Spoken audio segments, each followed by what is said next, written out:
Hi guys, it's your girl Lola Loves You, and today's topic will be about Whitney Houston's true friends. One of my honey bunnies in the comments said they wanted to know a video concerning Whitney Houston's true friends, and this is the video. But we know, number one, that Robin was Whitney Houston's true friend and Sylvia. So we're going to do different videos separately from besides Robin and Sylvia. So Robin has her video. I'm going to do part two coming up soon, and we're definitely doing a video about Sylvia. So another close friend of Whitney Houston that it would not be in this video would be Ellen LeVar, her hairdresser. I already did a video on her, and you can check that out. Whitney Houston hairstyles. Besides Robin and Sylvia, Whitney Houston's true friendship started at Mount St. Dominic's. It involved a program for big sister and little sister. Whitney Houston was a big sister to a student named Michelle. Michelle and Whitney grew up, big sister, little sister type of relationship, and Whitney Houston would watch out for her and give her lunch money every day. Michelle would hang around with Whitney and Robin when they were teenagers. Michelle said Whitney Houston was the type of friend that when they were at the amusement park and they would get on the roller coasters, she would look at you the whole entire time, and when she saw fear in your eyes, she'll just start laughing at you. She said she was the type of crazy person like that. She said Whitney Houston was just a giving person. Even after Whitney Houston was signed to her record deal, Michelle still was in the picture, and she said when she would visit Whitney and Robin, that Whitney Houston would always leave her money. Like she would tell her, "Oh, Michelle, I here with this envelope," and Michelle was like, "Whitney, I don't want this," and she was like, "No, just take it." So she was that type of friend. Michelle also was one of the attendees at Whitney Houston's bridal shower party. So Whitney Houston was very close to Michelle, and Michelle said when Robin came out with her book, she said it was about time. Whitney Houston's really close friends, Whitney Houston did not publicize it. So if Whitney's was really close with you, she wouldn't want no one to know about your relationship because she know how the public can be. Okay, so I would say the next friend would have to be Larry. Larry sung on the choir at New Hope Baptist Church with Whitney alongside her cousin Felicia, and Larry would let Robin and Whitney stay at his place. He would lend his home to them, the apartment, and let them have their hideaways together when they was teenagers. So he would, go do his thing and let them stay the night at his apartment. He trusted Whitney like that. So they had a very, I guess, close relationship for him to let her stay at his apartment and trust him, trust her to be in his apartment.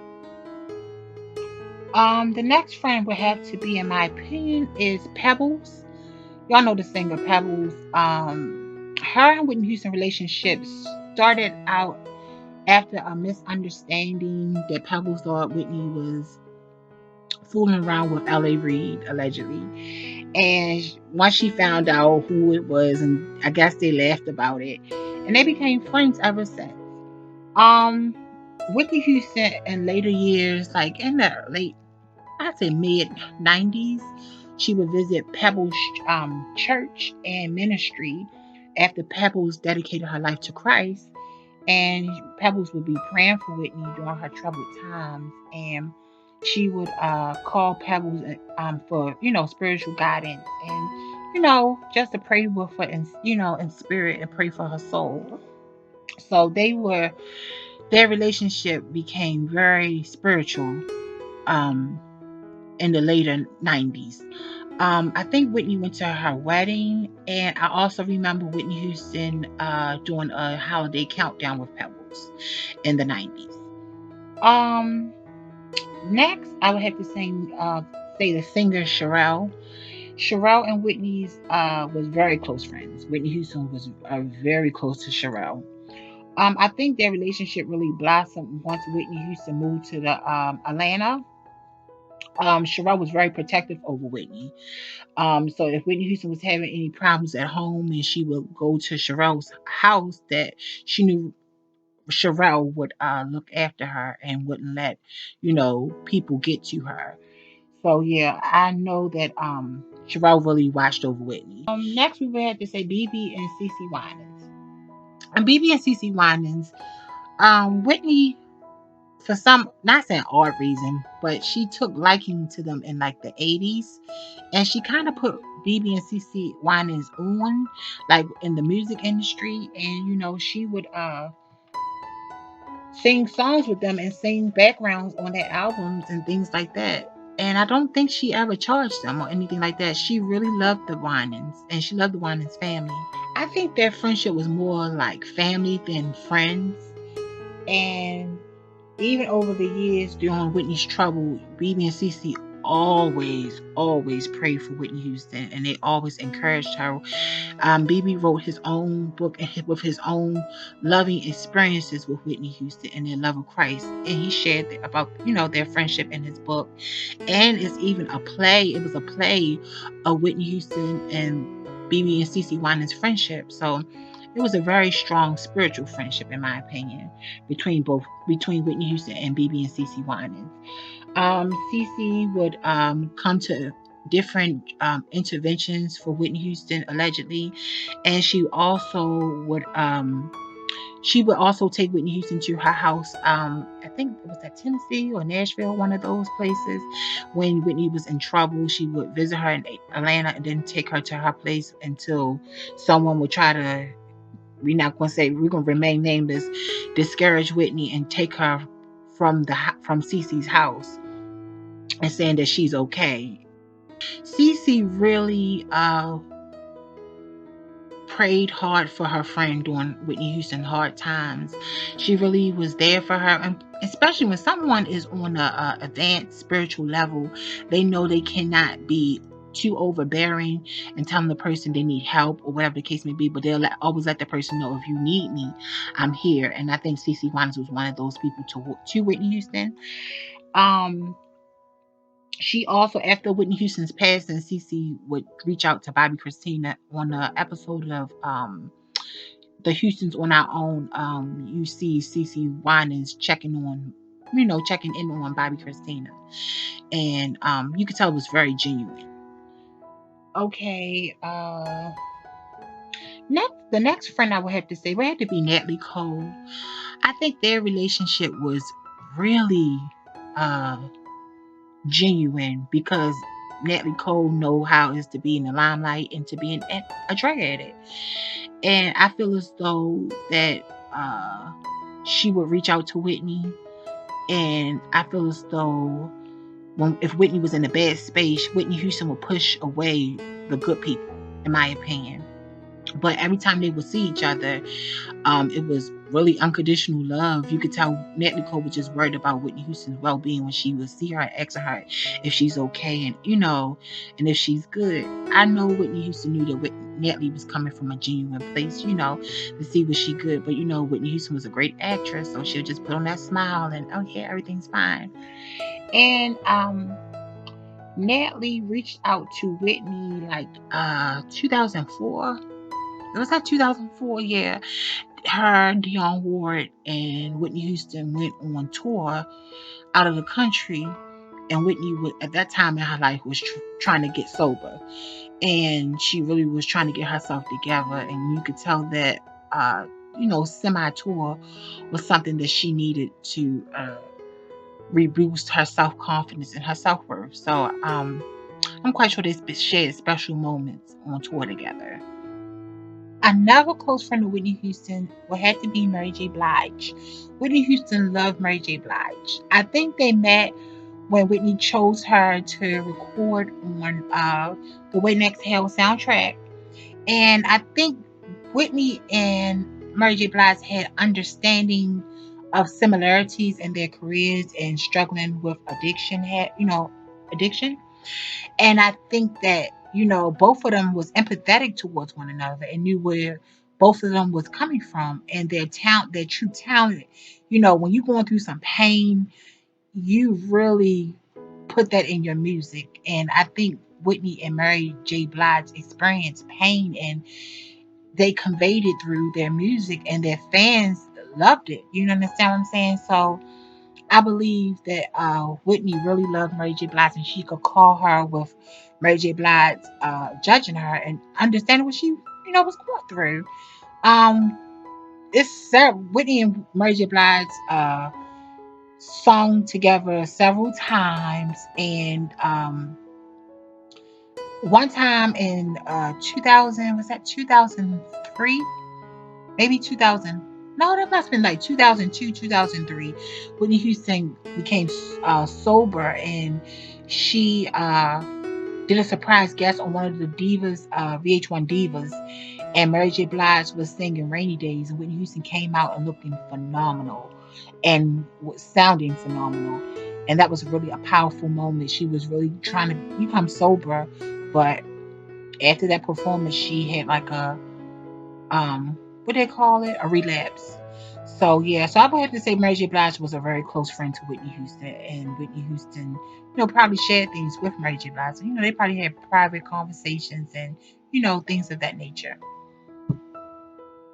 I would have to say another friend would have to be Faith Evans.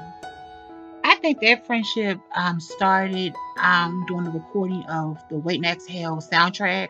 Whitney Houston handpicked her to record on the soundtrack, and I think they liked each other personalities.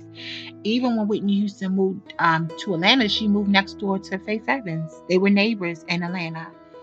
Um, Whitney Houston also admired Faith Evans' voice, and that's why she featured her on the Heartbreak Hotel song. And then that ties into Whitney Houston's next close friend would have to be Kelly Price. Alongside Faith Evans and Whitney Houston, it was Kelly Price recording on the song. I think their friendship started out when Whitney Houston first heard Kelly Price's song on the radio, and she wanted to sing with her. Um, her and Whitney really admired Kelly Price. She liked her voice, she liked her writing, she liked her true talent, and she liked Kelly Price so much that during a rehearsal of Heartbreak Hotel, someone kept told Kelly Price allegedly that she's over singing Whitney Houston, and Whitney Houston got that person fired once she found out what happened, and she told Kelly, "You sing the way you're supposed to sing." Um, Also, Whitney Houston performed her last live performance with Kelly Price at Kelly Price's party. And ironically, I don't know if Whitney Houston knows she was going to pass, but it was kind of like a goodbye. You understand what I'm saying? I don't know if she knew intentionally it was a goodbye, but I guess she was telling Kelly, so long, or see you later. The next person I would have to say would be Deborah Cox. Deborah Cox, people don't really know that Deborah Cox and Whitney Houston was very close in the later 90s, like 98, 99, early 2000s. Um, First of all, they were label mates. So I guess they, met along, being at Arista Records. Whitney really admired Deborah Cox's voice because Deborah Cox has Whitney Houston range. She has a very, oh my gosh, wonderful range like Whitney Houston. And Whitney Houston decided to do a duet with her on her greatest hits album, Same Script, Different Cast. If they promoted that song, it would have been an iconic hit. Kind of like a more mature The Boy Is Mine type of feel to the song. People don't know that Whitney and Deborah Cox both lived in Miami, and they would spend time together and just talk and just hang out. And Deborah Cox even said on her song that they would hang out and talk all the time. Even to this day, Deborah Cox honors Whitney Houston's legacy. She did the songs, the voiceover music on the Whitney movie for the Lifetime movie, Whitney. And she also starred in the stage play for The Bodyguard as Rachel Marin. So Deborah Cox is really holding it down for Whitney Houston's legacy, in my opinion.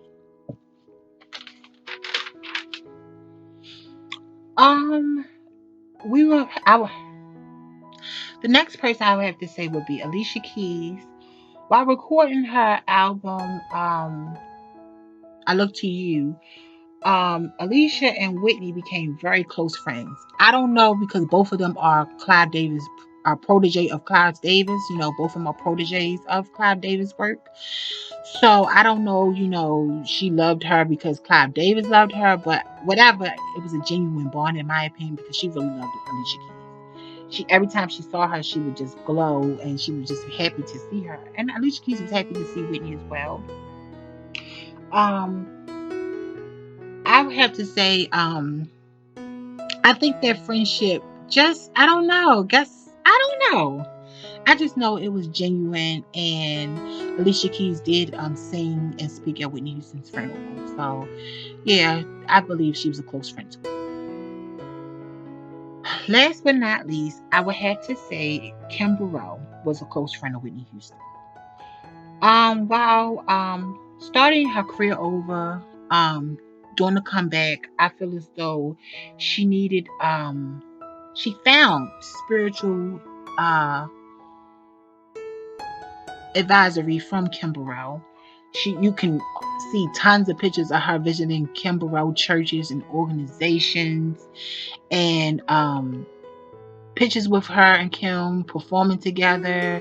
I mean, she really loved Kimberle. She said she loved Kimberle was one of her favorite singers of all times. Kimberle would sing tributes to Whitney Houston during different programs. Um, I remember Whitney Houston said, it was a rare video. Whitney Houston said when she called Kim all hours of the day, night, or whatever, and Kim always answered her phone calls. And it's crazy because the day of her passing, one of the last persons she called was Kimberle, and she left her voicemail. And I don't know, something in Kimberle Whitney Houston loved. And I really believe on Whitney Houston's side, I mean, I don't know Kimberle personally, but I feel it was a genuine mutual, love between both. Um, so I think Kimberle showed a compassionate heart towards Whitney and Whitney Houston's chaos. I don't believe Kim judged Whitney. So I think, Whitney left loving Kimberle. So I do believe they were close friends, in my opinion. Well, that's it for Whitney Houston true friends that I know of. Leave in a comment if I left anyone out. Leave in the comments down below what friend that you were surprised that you didn't know they were close friends. And also leave in a comment down below what kind of other Whitney Houston video would you like to, see. It's your girl Lola Loves You. I will be back with another video. Bye.